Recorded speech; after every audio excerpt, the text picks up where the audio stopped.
ನಮಸ್ತೆ, ಸ್ವಾಗತ ಸ್ವಸ್ತಿಕ್ ಎಕ್ಸಲೆಂಟ್ ಚಾನಲ್ಗೆ.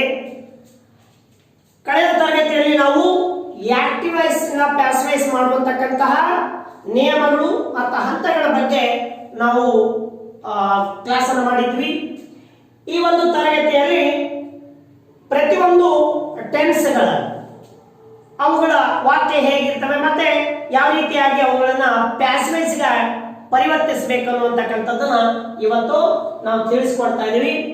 ಸೊ ಯಾವುದೇ ಒಂದು ಎಕ್ಸಾಮ್ಗಳಲ್ಲಿ ಇಲ್ಲಿ ಸಿಂಪಲ್ ಪ್ರೆಸೆಂಟ್ ಇದೆ, ಇದನ್ನು ಪ್ರೆಸೆಂಟ್ ಕಂಟಿನ್ಯೂಸ್ ಮಾಡ್ರಿ, ಈ ಟೆನ್ಸ್ ಇಂದ ಈ ಟೆನ್ಸಿಗೆ ಮಾಡಿ ಅಂತ ಕೊಟ್ಟಿರಲ್ಲ, ನಾವು ಅದನ್ನ ಗುರುತಿಸಬೇಕು.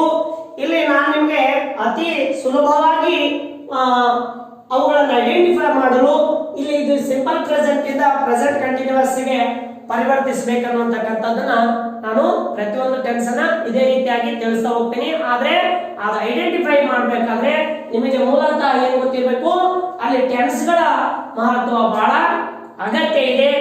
ಸೊ ಈ ಒಂದು active voice and passive voice ಬಹಳಷ್ಟು ಮಟ್ಟಿಗೆ ಒಂದು PSI ಎಕ್ಸಾಮ್ ಬರ್ತಕ್ಕಂತ ಆಕಾಂಕ್ಷಿಗಳಿಗೆ ಇದು ಬಹಳ ಉಪಯೋಗ ಆಗುವಂತಕ್ಕಂತ ಒಂದು ತರಗತಿ ಅಂತ ಭಾವಿಸಿದ್ದೇನೆ.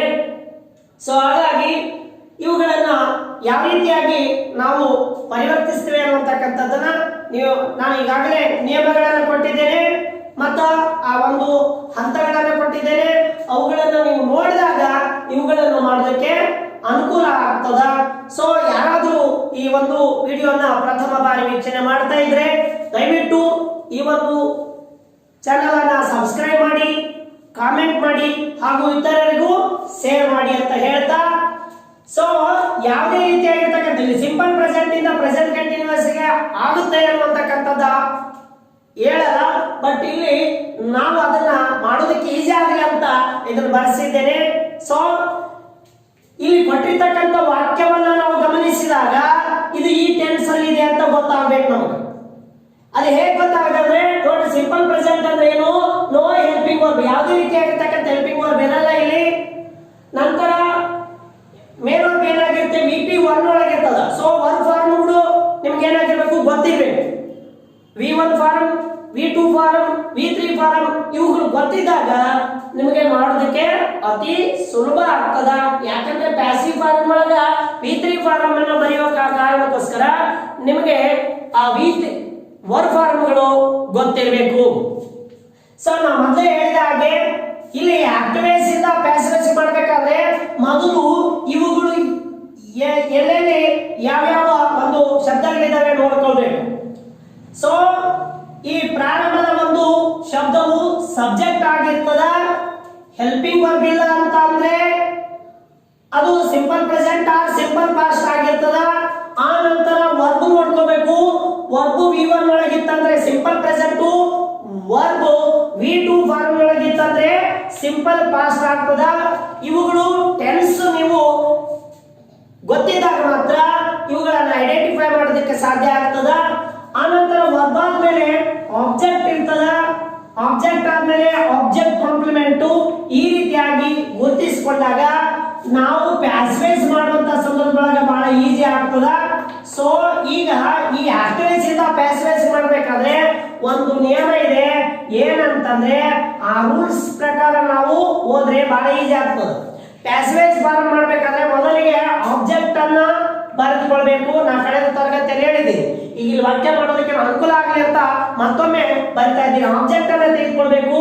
ನಂತರ ಆಬ್ಜೆಕ್ಟ್ ಆದ್ಮೇಲೆ ಹೆಲ್ಪಿಂಗ್ ವರ್ಬ್, ನಂತರ ವರ್ಬ್ V3 ಫಾರ್ಮ್ ಅಲ್ಲಿ ಬರೀಬೇಕು. ಆ ನಂತರ ಬೈ ಎನ್ನುವ ಕಂಜಂಕ್ಷನ್ ಅನ್ನ ಬಳಸ್ಕೋಬೇಕಾಗ್ತದ. ಆ ನಂತರ ಸಬ್ಜೆಕ್ಟ್, ಆ ನಂತರ OC ಅನ್ನ ಇಲ್ಲಿ ಆಬ್ಜೆಕ್ಟ್ ಕಾಂಪ್ಲಿಮೆಂಟ್ ಅನ್ನ ಬರೀಬೇಕು. ಈ ನಿಯಮದ ಪ್ರಕಾರ ಈಗ ಇಲ್ಲಿ ನಾವು ಗುರುತಿಸಿಕೊಂಡಿದ್ದೀವಿ, ಸಬ್ಜೆಕ್ಟ್ ಯಾವುದು, ಹೆಲ್ಪಿಂಗ್ ವರ್ಬ್ ಯಾವುದು, ವರ್ಬ್ ಯಾವುದು, ಆಬ್ಜೆಕ್ಟ್ ಯಾವುದು, ಆಬ್ಜೆಕ್ಟ್ ಕಾಂಪ್ಲಿಮೆಂಟ್ ಯಾವುದು. ಸೊ ಮೊದಲಿಗೆ ಅವನು ಏನ್ ಹೇಳಿದ, ಪ್ಯಾಸಿವ್ ವಾಯ್ಸ್ ನಿಯಮದ ಪ್ರಕಾರ ಇಲ್ಲಿ ಮೊದಲಿಗೆ ಆಬ್ಜೆಕ್ಟ್ ತಗೊಂಡ್ಬಂದನ. ಆಬ್ಜೆಕ್ಟ್ ಯಾವುದು, ಇಂಗ್ಲಿಷ್. ಸೊ ಇಲ್ಲಿ ನಾವು ಮೊದಲಿಗೆ ಆ ಶಬ್ದವನ್ನ ಬರ್ಕೋಬೇಕು. ಸೊ ಕಳೆದ ತರಗತಿಯಲ್ಲಿ ನಿಯಮ ಹೇಳಿದ ಪ್ರಕಾರ ಈ ಆಬ್ಜೆಕ್ಟ್ ಧರ್ಮಪದ ಏಕವಚನ ಅಥವಾ ಬಹುವಚನ, ಸಿಂಗುಲರ್ ಆರ್ ಪ್ಲೂರಲ್. ನೋಡ್ಕೊಬೇಕು, ಸಿಂಗುಲರ್ ಇತ್ತಂದ್ರೆ ಇದು ಯಾವ ಟೆನ್ಸಿಗೆ ಪರಿವರ್ತನೆ ಆಗ್ತದೆ, ಆ ಟೆನ್ಸಿನ ಆ ಕಾಲದ ಸಹಾಯಕ ಕ್ರಿಯಾಪದವನ್ನ ಬಳಸ್ಕೋಬೇಕು. ಈಗ ಸಿಂಪಲ್ ಪ್ರೆಸೆಂಟ್ ಇದೆ, ಪ್ರೆಸೆಂಟ್ ಕಂಟಿನ್ಯೂಸ್ ಅಲ್ಲಿ ಮಾಡಬೇಕು. ಸೊ ಪ್ರೆಸೆಂಟ್ ಕಂಟಿನ್ಯೂಸ್ ಅಲ್ಲಿ ಹೆಲ್ಪಿಂಗ್ ವರ್ಬ್ ಬಹುವಚನಕ್ಕೆ ಏನ್ ಬರ್ತದ, ಏಕವಚನಕ್ಕೆ ಏನ್ ಬರ್ತದ ಅಂತ ಗೊತ್ತಿರಬೇಕು. ಸೊ ಹಾಗಾದ್ರೆ ಹೆಲ್ಪಿಂಗ್ ವರ್ಬ್ ಇಲ್ಲಿ ಇಂಗ್ಲಿಷ್ ಅಂತಿದೆ, ಏಕವಚನ ಬಹುವಚನ ನಾವು ನೋಡ್ಕೊಂಡಾಗ ಇಂಗ್ಲಿಷ್ ಅನ್ನೋದು ಏಕವಚನ, ಅದು ಇಂಗ್ಲಿಷ್ ಅಂತ ಕರಿತೀವಿ, ಅದನ್ನಕ್ಕೆ ಇಟ್ ಅಂತೀವಿ, ಇಟ್ಟು ಮುಂದೆ ಹೆಲ್ಪಿಂಗ್ ವರ್ಬ್ ಈಸ್ ಬರುತ್ತೆ. ಸೊ ಆಗ ಇಲ್ಲಿ ಆ ಹೆಲ್ಪಿಂಗ್ ವರ್ಬ್ ಅನ್ನ ಬಳಸಬೇಕು. ಇದು ಬಹಳ ಮುಖ್ಯವಾಗಿರ್ತಕ್ಕಂಥದ್ದು.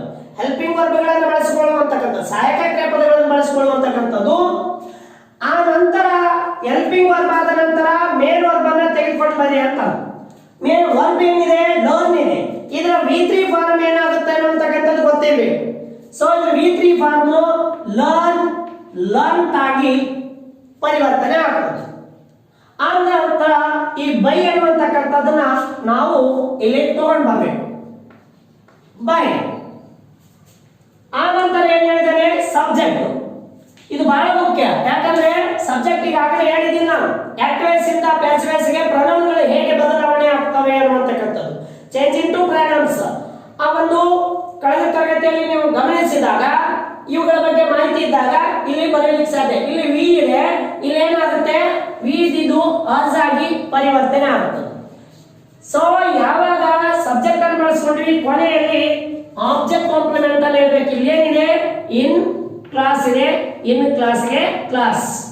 ಸೊ ಈ ರೀತಿಯಾಗಿ ನಾವು ಪ್ಯಾಸಿವೈಸ್ ಅನ್ನ ಮಾಡಬೇಕಾಗ್ತದೆ.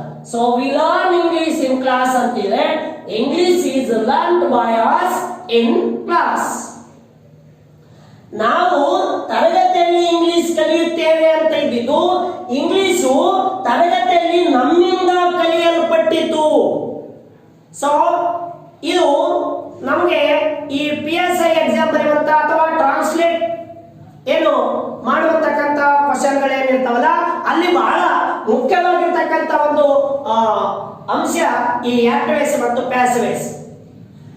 ಆ ನಂತರ ಎರಡನೇ ವಾಕ್ಯವನ್ನು ನಾವು ನೋಡಿದಾಗ ಇಲ್ಲಿ ಹಿ ಅನ್ನುವಂತಕ್ಕಂಥ subject writes verb a letter object in whom object complement. So ನಾವು ಆಬ್ಜೆಕ್ಟ್ ಈ ಪ್ಯಾಸಿವ್ ಫಾರ್ಮ್ ಪ್ರಕಾರ ಮೊದಲಿಗೆ ತಗೊಂಬರ್ತಾನ ಆಬ್ಜೆಕ್ಟ್. ಸೊ ಪ್ಯಾಸಿವೈಸ್ ಮಾಡುವ ಸಂದರ್ಭದೊಳಗೆ ಆಬ್ಜೆಕ್ಟ್ ಯಾವುದಿದೆ, ಎ ಲೆಟರ್, ಲೆಟರ್ಗೆ ಲೆಟರ್. ನಂತರ ಹೆಲ್ಪಿಂಗ್ ವರ್ಬ್, ಹೆಲ್ಪಿಂಗ್ ವರ್ಬ್ ಏನಿದೆ, ಯಾವ ಟೆನ್ಸ್ ಇಂದ ಯಾವ ಟೆನ್ಸ್ಗೆ ಚೇಂಜ್. ಸೊ ಇಲ್ಲಿ ನೋಡ್ತೇವೆ ಯಾವ ಟೆನ್ಸ್ ಇಂದ ಯಾವ ಟೆನ್ಸ್ಗೆ ಇಲ್ಲಿ ಪರಿವರ್ತನೆ ಮಾಡ್ತೀವಿ. ಇಲ್ಲಿ ಬರ್ತಕ್ಕಂಥ ಹೆಲ್ಪಿಂಗ್ ವರ್ಬ್ ಸೇ ಲೆಟರ್ ಅನ್ನುವಂತಕ್ಕಂಥ ಸಿಂಗುಲರ್ ಪ್ಲೂರಲ್. ಸಿಂಗುಲರ್ ಇದ್ದಾಗ ಈ ಯಾವ ಹೆಲ್ಪಿಂಗ್ ವರ್ಬ್ ಬಳಸಬೇಕು, ಪ್ಲೂರಲ್ ಇದ್ದಾಗ ಯಾವ ಹೆಲ್ಪಿಂಗ್ ವರ್ಬ್ ಬಳಸಬೇಕು. ಸೊ ಇಲ್ಲಿ ಎ ಲೆಟರ್ ಸಿಂಗುಲರ್ ಏಕವಚನ ಇರೋದ್ರಿಂದ ನಾವು ಪ್ರೆಸೆಂಟ್ ಕಂಟಿನ್ಯೂಸ್ ಅಲ್ಲಿ ಈಸ್ ಅಂತ ಹೆಲ್ಪಿಂಗ್ ವರ್ಬ್ ಅನ್ನ ಬಳಸ್ತೀವಿ. ಆ ನಂತರ ಮೇನ್ ವರ್ಬ್ ಅನ್ನ ನಾವು ತೆಗೆದುಕೊಳ್ಳೋದಾದ್ರೆ ಇಲ್ಲಿ ರೈಟ್ಸ್ ಅಂತಿದೆ, PP3 ಒಳಗ ಏನಾಗುತ್ತೆ, ಇಲ್ಲಿ ರಿಟರ್ನ್ ಅಂತ ಆಗುತ್ತೆ. ಸೊ ಅದನ್ನ ಬರ್ಕೊಳ್ಬೇಕು.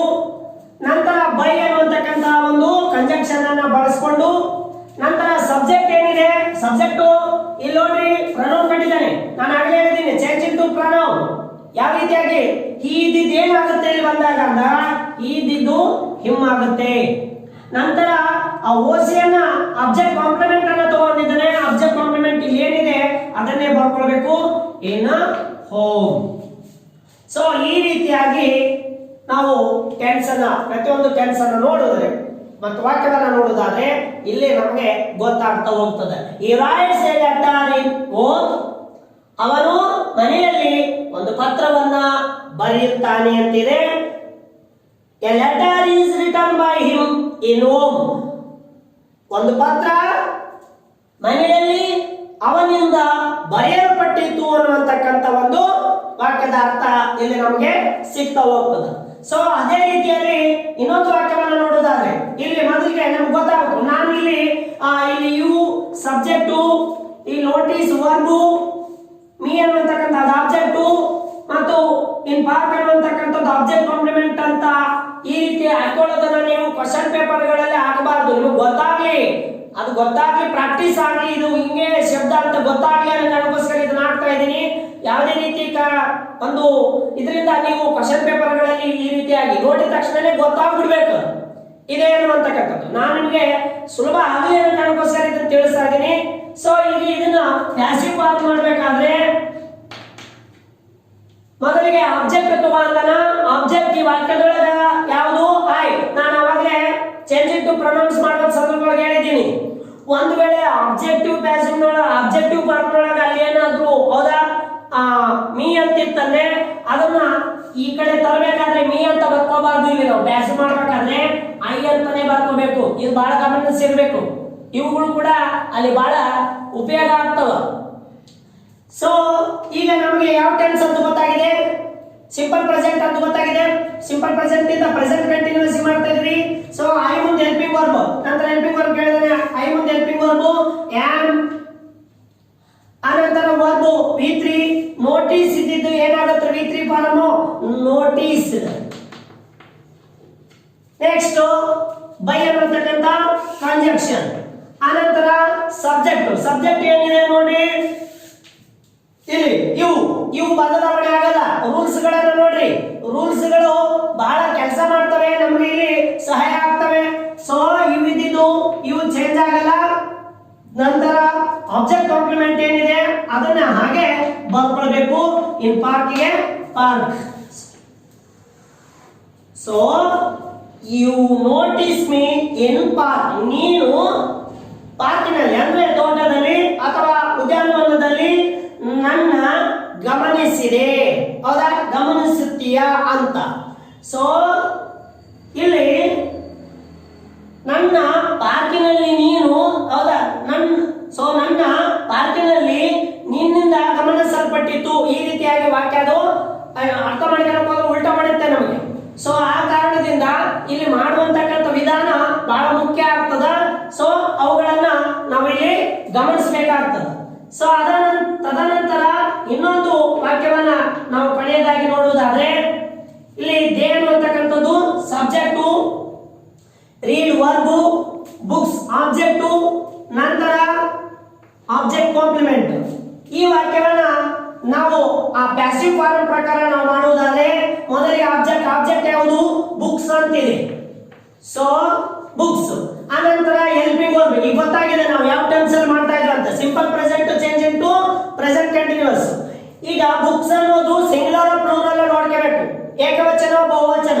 ಇಲ್ಲಿ ಬುಕ್ಸ್ ಅನ್ನೋದು ಬಹುವಚನ ಅಂದ್ರೆ ಪ್ಲೂರಲ್ ಇದೆ. ಸೊ ಹಾಗಾಗಿ ಪ್ಲೂರಲ್ ಮುಂದೆ ಏನ್ ಹೆಲ್ಪಿಂಗ್ ವರ್ಬ್ ಬರುತ್ತೆ ನೋಡ್ರಿ. ಪುಸ್ತಕಗಳು.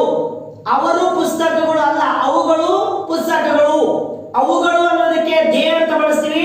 ದೇ ಮುಂದೆ ಹೆಲ್ಪಿಂಗ್ ವರ್ಬ್ ಪ್ರೆಸೆಂಟ್ ಕಂಟಿನ್ಯೂಸ್ ಅಲ್ಲಿ ಆರ್ ಇರ್ತದೆ. So are. ಆನಂತರ ವರ್ಬ್. ಇಂತಹವು ಕಾಂಪಿಟೇಟಿವ್ ಎಕ್ಸಾಮ್ ಗಳಲ್ಲಿ ಬಹಳ ಗೊಂದಲವನ್ನು ಸೃಷ್ಟಿ ಮಾಡ್ತವೆ. ರೀಡ್ ಅಂತಿದೆ. Read V3 form. ಕೆಲವು ಏನ್ ಮಾಡ್ತಾರೆ, ಹೈಸ್ಕೂಲ್ ಮಕ್ಕಳು, ಕಾಲೇಜ್ ಮಕ್ಕಳು ರೀಡೆಡ್ ಅಂತ ಬಳಸುವಂತಕ್ಕಂಥದ್ದು, ತಪ್ಪು ಬಳಸುವಂತಕ್ಕಂಥದ್ದು. ಸೊ ಆಗಲ್ಲ. ಈ ಸ್ಪೆಲ್ಲಿಂಗ್ ಯಥಾ ರೀತಿ ಇರ್ತದ, ಆದ್ರೆ ನಾವು ಓದುವಂತ ವಿಧಾನ ರೆಡ್ ಅಂತಾನೆ ಓದ್ತೀವಿ. ಸೊ ಇಲ್ಲಿ ಬದಲಾವಣೆಗಳು, ಇಲ್ಲಿ ನೋಟಿಸ್ ಇದ್ದಿದ್ದು ನೋಟಿಸ್ ಆಯ್ತಲ್ರಿ, ಮತ್ತೆ ಇಲ್ಲಿ ರೈಟ್ಸ್ ಇದ್ದಿದ್ದು ರಿಟರ್ನ್ ಆತಲ್ರಿ, ಇಲ್ಲಿ ಲರ್ನ್ ಇದ್ದಿದ್ದು ಲರ್ನ್ ಆಯ್ತಲ್ರಿ, ಮತ್ತೆ ಇದು ರೀಡ್ ಇದ್ದಿದ್ದು ರೀಡೆಡ್ ಯಾಕೆ ಆಗಲ್ರಿ? ಅಲ್ಲ, ರೀಡ್ ರೆಡ್ ಈ ರೀತಿಯಾಗಿ ಬಳಸ್ತೀವಿ. ನಮಗೆ ಕಾಂಪಿಟೇಟಿವ್ ಎಕ್ಸಾಮ್ ಗಳಲ್ಲಿ ಇಂಥವುಗಳನ್ನ ಬಹಳಷ್ಟು ಕನ್ಫ್ಯೂಸ್ ಮಾಡೋದಕ್ಕೆ ಕೊಟ್ಟಿರ್ತಾನೆ. ಸೊ ವರ್ಬ್ಗಳ ಬಗ್ಗೆ ಬಹಳಷ್ಟು ಗಮನ ಇರಬೇಕು. ವರ್ಬ್ V3 ಆಯ್ತು. ಆನಂತರ ಬೈ ಅನ್ನತಕ್ಕಂಥ ಕಂಜಂಕ್ಷನ್ ಅನ್ನ ಬಳಸ್ಕೋಬೇಕು. ಆನಂತರ ಸಬ್ಜೆಕ್ಟ್ ಏನಿದೆ ಇಲ್ಲಿ ದೇ ಇದೆ. ದೇ ಚೇಂಜ್ ಇಂಟು ಪ್ರೊನೌನ್ ಏನಾಗುತ್ತೆ ಅಂತ ನಾನು ಕಳೆದ ತರಗತಿಯಲ್ಲಿ ನೋಡಿದ್ದೀನಿ. ನೋಡಿಲ್ಲ ಅಂದ್ರೆ ನೋಡ್ರಿ. ದೇ ಇದ್ದಿದ್ದು ದ್ಯಾಮ್. ನಂತರ ಆಬ್ಜೆಕ್ಟ್ ಕಾಂಪ್ಲಿಮೆಂಟ್ ಕೊನೆಯಲ್ಲಿ ಇನ್ ಲೈಬ್ರರಿ. Let's all. ಈ ರೀತಿಯಾಗಿ ಇಲ್ಲಿ ವಾಕ್ಯವನ್ನ ಮಾಡುವುದರ ಮೂಲಕ ಆಕ್ಟಿವ್ಸ್ ಇಂದ ಪ್ಯಾಸಿವ್ಸ್ ಗೆ ಮಾಡಬಹುದು. ಸೊ ಇವುಗಳನ್ನ ಮಾಡಬೇಕಾದ್ರೆ ನನ್ನ ಕಳೆದ ತರಗತಿಯ ಒಂದು ಆ ಸ್ಟೆಪ್ಸ್ ಅಂಡ್ ಏನು ಹಂತಗಳನ್ನ ನಾನು ಹೇಳ್ತಾ ಹೋಗಿದ್ದೀನಲ್ಲ, ಆ ನಿಯಮಗಳನ್ನ ಆ ಒಂದು ತರಗತಿಯನ್ನ ನೋಡಿದಾಗ ಇಲ್ಲಿ ಚೇಂಜ್ ಟು ಪ್ರೊನೌನ್ಸ್ ಗೊತ್ತಾಗುತ್ತೆ. ಆನಂತರ ಚೇಂಜ್ ಟು ಟೆನ್ಸಸ್ ಗೊತ್ತಾಗುತ್ತೆ. ಆನಂತರ ಹೇಗೆ ಮಾಡಬೇಕನ್ನುವಂತ ಕೆಲವು ಹಂತಗಳನ್ನ ನಾನು ಬರೆಸಿದ್ದೇನೆ. ಅವುಗಳು ಕೂಡ ಗೊತ್ತಾಗ್ತವೆ, ಅವುಗಳನ್ನು ನೋಡಿ ಆನಂತರ ಇವುಗಳನ್ನ ನೀವು ನೋಡೋದ್ರಿಂದ ಸುಲಭವಾಗಿ ಯಾವುದೇ ಪ್ರಶ್ನೆಯನ್ನ ಕೊಟ್ಟಾಗ ನಿಮಗೆ ಮಾಡೋದಕ್ಕೆ ಅತಿ ಸುಲಭ ಆಗ್ತದೆ ಅಂತ ಹೇಳೋದ್ರ ಮೂಲಕ ಈ ಒಂದು ತರಗತಿಯಲ್ಲಿ ಸಿಂಪಲ್ ಪ್ರೆಸೆಂಟ್ ಅನ್ನು ಮಾಡಿದ್ವಿ. ಅನಂತರ ಮುಂದಿನ ಒಂದು ತರಗತಿಯಲ್ಲಿ ಮುಂದಿನ ಒಂದು ಟೆನ್ಸ್ಗಳ ಬಗ್ಗೆ ತಿಳಿಸ್ತೇವೆ. ಅಲ್ಲಿವರೆಗೂ ಧನ್ಯವಾದಗಳು.